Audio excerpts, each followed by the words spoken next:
sensiz bu hayat haramdır mənə. Güzel gülüşün bəs eder səni sevənə. Heyranam gözlərine, qurbanam sənə. Sən bir şamsan, mənsə bir pərvanəyəm. Mən bu günləri sənə bəxş etmişəm. Öz həyatıma səni yar seçmişəm. Mən bu nəğməmi sənə həsr etmişəm.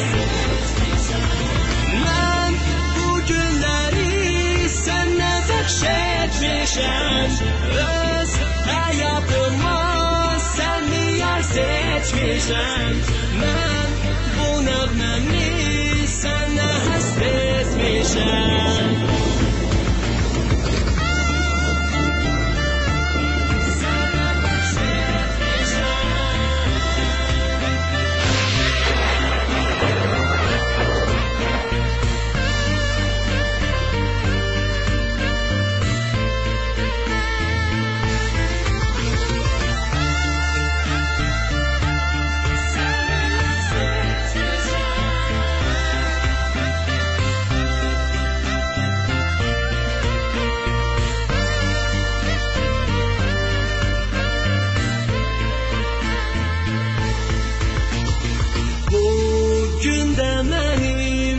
Üçün sən çox gözəlsən.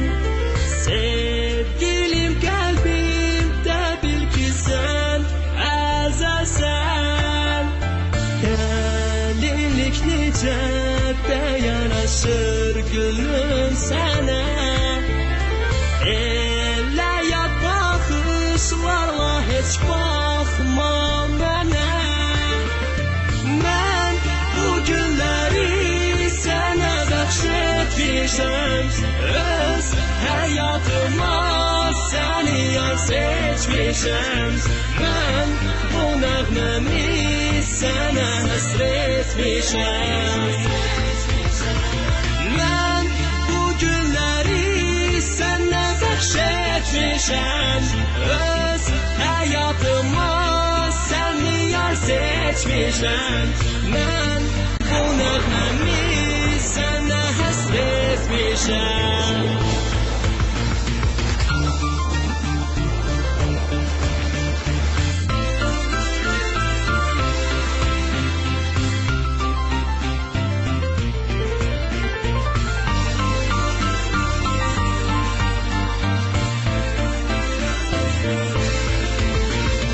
Mən bu günləri sənə bəxş etmişəm. Öz həyatıma səni yar seçmişəm. Mən bu nəğməmi sənə həsr etmişəm. Mən bu günləri sənə bəxş etmişəm. Öz həyatıma səni yar seçmişəm.